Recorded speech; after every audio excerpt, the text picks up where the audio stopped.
Video like जरूर कर लीजिए और ऐसे वीडियो लगातार फ्री में पाने के लिए चैनल को तुरंत सब्सक्राइब कर लीजिए और बेल आइकन को जरूर टैप कर लीजिए ताकि आगे भी सारे वीडियो आपको मिलते रहे। यूट्यूब में फॉलो करते हैं तो प्लीज ये वाला फ्री टेलीग्राम चैनल जरूर ज्वाइन कर लीजिएगा। सारे नोटिफिकेशन सारे अपडेट यहीं पे आते हैं। ध्यान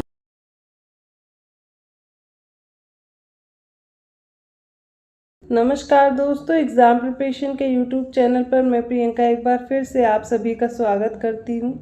आज की क्लास में आप लोग मेरे साथ पढ़ेंगे पाकिस्तान की मांग और इसके साथ साथ व्यक्तिगत सत्याग्रह। तो डेली दोपहर 1 बजे ये क्लास देख सकते हैं। सब्जेक्ट वाइज सीरीज चल रही है और इसमें आप मेरे साथ जीएस सेक्शन कवर कर रहे हैं। इंडियन ज्योग्राफी हो चुकी है, मॉडर्न इंडियन हिस्ट्री कंप्लीट होने वाली है।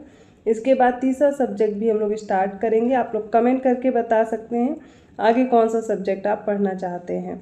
तो ये क्लास डेली दोपहर 1 बजे आती है। इसके साथ में रात को 9 बजे आप मेरे साथ प्रैक्टिस भी कर सकते हैं, वो भी सब्जेक्ट वाइज एमसीक्यूज़ की। इसकी पीडीएफ प्राप्त करना चाहते हैं, अदर कोई कोर्स प्रिपेयर कर रहे हैं और चाहते हैं बेहतर कंटेंट के साथ आप सिलेक्शन ले सकें, तो गूगल प्ले स्टोर से बिना देर किए आप स्टडी फॉर सिविल सर्विसेज का ऐप डाउनलोड कीजिए। सभी कोर्सेज से रिलेटेड जो जानकारी है वो उन्हीं कोर्स के सामने दी गई है। जो भी कोर्स आप ज्वाइन करेंगे उसके लिए आप ज्ञान सर कूपन कोड अप्लाई करना मत भूलिएगा। 20% का आपको तुरंत डिस्काउंट भी मिल जाएगा। हर कोर्स के साथ स्टडी मटेरियल की पूरी जानकारी, इसमें आपको रिकॉर्डेड क्लासेस दी जा रही हैं, वीडियो क्लासेस हैं, पीडीएफ नोट्स हैं, डेली प्रैक्टिस कराई जाती, पेड क्विज हैं, मॉक टेस्ट हैं जो कि आपके सिलेक्शन के लिए इंपॉर्टेंट है। लेटेस्ट ट्रेंड और पैटर्न को फॉलो करते हुए, चाहे पेपर कॉन्सेप्चुअल हो, फैक्चुअल हो, कैसा भी आ जाए आप उसे हल कर पाएंगे। जितना बताया जा रहा है, जितना कोर्स में दिया जा रहा है, सिर्फ उतना ही प्रिपेयर करना, उससे ज़्यादा कुछ भी नहीं।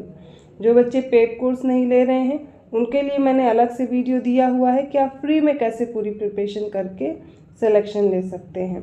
तो कोर्स से रिलेटेड जानकारी, इन्फॉर्मेशन सारी मैंने दे दी है। चलिए अब आज की क्लास स्टार्ट करते हैं। तो सबसे पहले जान लीजिए पाकिस्तान की मांग के बारे में। लेकिन पाकिस्तान का नाम कैसे आया, सबसे पहले ये समझिए। तो पाकिस्तान अथवा इसको बोलते थे पाकिस्तान, इसमें पंजाब, अफ़गान, कश्मीर, सिंध और बलूचिस्तान आता था। इसका नाम कैम्ब्रिज के एक पंजाबी मुसलमान छात्र ने रखा था। चौधरी रहमत अली उसका नाम था। 1933 और 1935 में लिखित 2 पर्चों में इसने इसका नाम गढ़ा था। रहमत अली इस नई इकाई के लिए एक अलग राष्ट्रीय हैसियत चाहता था। 1930 के दशक में किसी ने रहमत अली की बात को गंभीरता से नहीं लिया था। यहाँ तक कि मुस्लिम लीग और अन्य मुस्लिम नेताओं ने भी इसके विचार को केवल एक छात्र का स्वप्न समझकर खारिज कर दिया था। कौन जानता था बाद में यही पाकिस्तान नाम से नया राष्ट्र बन जाएगा। फिर मुस्लिम लीग प्रस्ताव के बारे में भी जान लीजिए। 1940 में इस प्रस्ताव की मांगें क्या क्या थी। इसने मांग की कि भौगोलिक दृष्टि से सटी हुई इकाइयों को क्षेत्रों के रूप में चिन्हित किया जाए, जिन्हें बनाने में ज़रूरत के हिसाब से इलाकों का फिर से ऐसा समायोजन किया जाए कि हिंदुस्तान के उत्तर पश्चिम और पूर्वी क्षेत्रों जैसे जिन हिस्सों में मुसलमानों की संख्या ज़्यादा, उन्हें इकट्ठा करके स्वतंत्र राज्य बना दिया जाए, जिनमें शामिल इकाइयाँ स्वाधीन और स्वायत्त होंगी। आगे पाकिस्तान की मांग को लेकर के और भी तथ्य देखते हैं। तो 22 से 24 मार्च 1940 को मुस्लिम लीग अधिवेशन लाहौर में हुआ और इसकी अध्यक्षता की थी मोहम्मद अली जिन्ना ने। इस अधिवेशन में भारत से अलग हुए एक मुस्लिम राष्ट्र जो कि पाकिस्तान की मांग की गई। जिन्ना ने अधिवेशन में भाषण देते हुए कहा कि वे एक अलग मुस्लिम राष्ट्र के अतिरिक्त कुछ भी स्वीकार नहीं करेंगे। सरोजनी नायडू मोहम्मद अली जिन्ना को हिंदू मुस्लिम एकता का दूत कहती थी। पंडित जवाहरलाल नेहरू देश के प्रथम प्रधानमंत्री बनते हैं और इन्होंने अपनी पुस्तक डिस्कवरी ऑफ इंडिया में इसका उल्लेख किया कि मोहम्मद इकबाल ने उनसे मुलाकात के दौरान कहा था कि आप अर्थात नेहरू एक राष्ट्रभक्त हैं जबकि जिन्ना एक राजनीतिज्ञ हैं। मार्च 1940 में लाहौर में आयोजित हुआ मुस्लिम लीग का वार्षिक अधिवेशन, जिसमें जिन्ना के द्विराष्ट्र सिद्धांत को मान्यता दी गई थी। इससे संबंधित प्रस्ताव का जो प्रारूप है वो सिकंदर हयात खान ने तैयार किया था और उसे फजलुल हक ने 23 मार्च 1940 को प्रस्तुत किया था। इसी तिथि की स्मृति में 23 मार्च 1943 को मुस्लिम लीग द्वारा पाकिस्तान दिवस मनाया गया।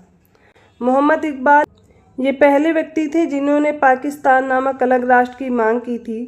तो मुस्लिमों के लिए एक पृथक देश की प्रथम बार एक निश्चित अभिव्यक्ति वर्ष 1930 के मुस्लिम लीग के इलाहाबाद अधिवेशन के इकबाल के अध्यक्षीय भाषण में हुई थी। मोहम्मद इकबाल पाकिस्तान प्रस्ताव लाए जाने से पहले पाकिस्तान नामक अलग राष्ट्र की मांग करने वाले पहले व्यक्ति थे। इसके अलावा कैम्ब्रिज विश्वविद्यालय के एक छात्र थे चौधरी रहमत अली। इन्होंने वर्ष 1933 में पाकिस्तान का सबसे पहले प्रयोग किया। इस शब्द का now or never, are we to live or Paris forever इस नाम से वितरित अपने पैम्फलेट में प्रस्तावित किया था। व्यक्तिगत सत्याग्रह अब जान लीजिए। हम लोगों ने बात कर ली पाकिस्तान की मांग को लेकर के। अब इसके बाद व्यक्तिगत सत्याग्रह को समझिए कि इसकी शुरुआत 17 अक्टूबर 1940 को हुई थी। अगस्त प्रस्ताव को पूरी तरह स्वीकार करते हुए कांग्रेस ने गांधी जी के नेतृत्व में व्यक्तिगत सत्याग्रह शुरू किया था और विनोबा भावे इसके पहले सत्याग्रही थे। दूसरे पंडित जवाहरलाल नेहरू थे और तीसरे सत्याग्रही बने थे ब्रह्मदत्त। सर्वोदय शब्द, इस शब्द का प्रयोग सबसे पहले महात्मा गांधी जी ने किया था। विनोबा भावे द्वारा गांधी जी के आदर्शों के प्रचार के लिए सर्वोदय समाज की स्थापना की गई थी। ये हो गया जो कि व्यक्तिगत सत्याग्रह और सर्वोदय शब्द पढ़ा। लेकिन अब हम लोग समझेंगे क्रिप्स मिशन कब आया। तो क्रिप्स मिशन मार्च 1942 में स्टैफोर्ड क्रिप्स की अध्यक्षता में एक मिशन को संवैधानिक प्रस्तावों के साथ भारत भेजा गया ताकि युद्ध के लिए भारतीय समर्थन प्राप्त किया जा सके।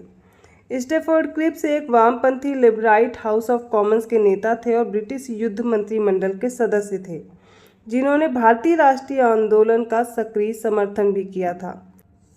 इसके अलावा लिनलिथिगो ने गांधी जी के आंदोलनों को राजनैतिक फिरौती कहा था। वायसराय और गवर्नर जनरल रहे लिनलिथिगो का जो कार्यकाल है वो भारत में सबसे लंबा था। इनका कार्यकाल भारत में 1936 से 1944 तक रहा था और भारत छोड़ो आंदोलन इन्हीं के कार्यकाल में महात्मा गांधी द्वारा चलाया गया था। द्वितीय विश्व युद्ध में भारत की भागीदारी और मदद मांगने के लिए 1942 में ब्रिटेन के जो प्रधानमंत्री थे विंस्टन चर्चिल, इनकी सरकार में मंत्री स्टैफोर्ड क्रिप्स थे। इनके ही नेतृत्व में क्रिप्स मिशन भारत आया था।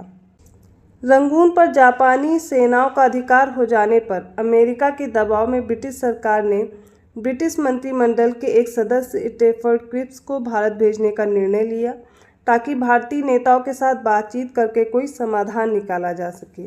क्रिप्स 3 सप्ताह भारत में रहे थे, मार्च से अप्रैल के बीच 1942 में, और भारतीय नेताओं के साथ विचार विमर्श करने के बाद उन्होंने प्रारूप घोषणा के रूप में अपने प्रस्तावों की घोषणा की। अब इनके प्रस्ताव क्या थे वो भी देख लीजिए।